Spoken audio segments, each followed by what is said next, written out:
ہماری زندگی بڑی قیمتی ہے، ایک ایک سانس بامقصد ہونا چاہیے، لیکن ہم اپنے وقت کو کس آوارگی کے ساتھ، کس بے دردی کے ساتھ گزارتے ہیں۔ حضرت امام شافعی کہتے ہیں کہ میں نے فقیروں سے 2 باتیں بڑی پتے کی سنی اور انہوں نے مجھے بڑا نفع دیا۔ یہ بہت بڑے بزرگ ہونے کے باوجود، اتنے بڑے عالم اور فقیہ ہونے کے باوجود، یہ درویشوں کی صحبت میں جا کے بیٹھتے تھے۔ حضرت امام احمد بن حنبل کو کسی نے دیکھا کہ حضرت بشر حافی کے پیچھے دوڑ رہے ہیں، تو کسی نے کہا اتنے بڑے امام ہو اور اتنے بڑے فقیہ ہو، اس فقیر سے کیا ڈھونڈتے ہو، بشر حافی سے کیا تلاش کرتے ہو؟ تو حضرت امام احمد بن حنبل نے کہا کہ احمد بن حنبل جس رب کو مانتا ہے، بشر حافی اس رب کو جانتا بھی ہے۔ تو فقیروں کی باتیں بڑی پتے کی ہوتی ہیں، تو کہتے ہیں کہ فقیروں کی 2 باتوں نے، امام شافعی بولے، کہ مجھے بڑا فائدہ دیا۔ ایک تو یہ الوقت سیف قاطع، وقت کاٹ دینے والی تلوار ہے، اگر وقت کو تم کاٹو گے تو ٹھیک، ورنہ وقت تمہیں کاٹ دے گا۔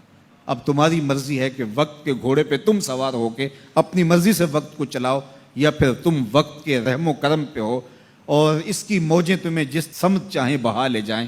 اب تمہارا اختیار ہے کہ تم اپنا وقت کیسے گزارتے ہو۔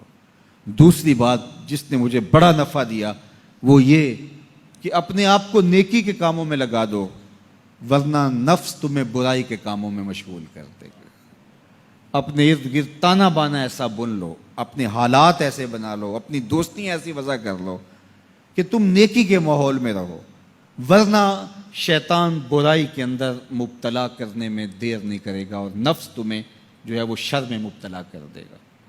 تو فرمایا کہ کسی شخص کے اسلام کا حسن یہ ہے کہ وہ بے مقصد کاموں کو چھوڑ دے۔ ہم تو بعض اوقات بیٹھتے ہیں تو گھنٹوں بے مقصد بیٹھے رہتے ہیں اور قیمتی سے قیمتی وقت ضائع کرتے ہیں۔ حضرت اویس کرنی رضی اللہ تعالیٰ عنہ کو حضرت عمر رضی اللہ تعالیٰ عنہ اور حضرت علی المرتضیٰ رضی اللہ تعالیٰ عنہ ملنے گئے، حضور کا سلام دیا، حضور کا پیغام دیا، اللہ اکبر۔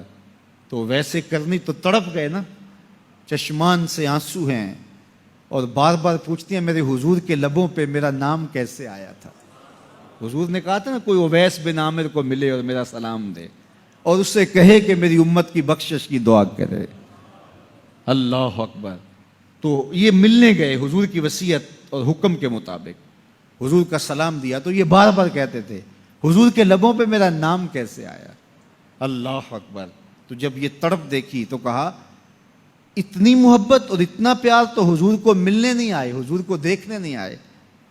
تو حضرت اویس کرنی فرمانے لگے تم نے میرے حضور کو دیکھا ہے؟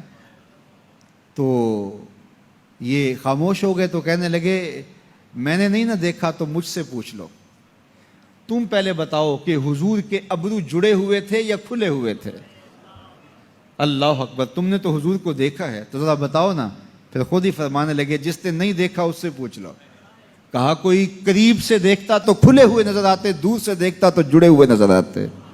معلوم ہوا کہ حضور کی قربت میں ہی رہے ہیں اگرچہ بظاہر دور رہے ہیں۔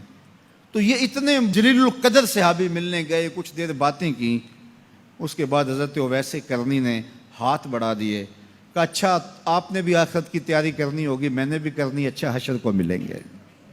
اللہ اکبر۔ تو وقت بہت قیمتی ہے، کسی کے اسلام کا حسن یہ ہے کہ وہ بے مقصد کاموں کو ترک کر دے۔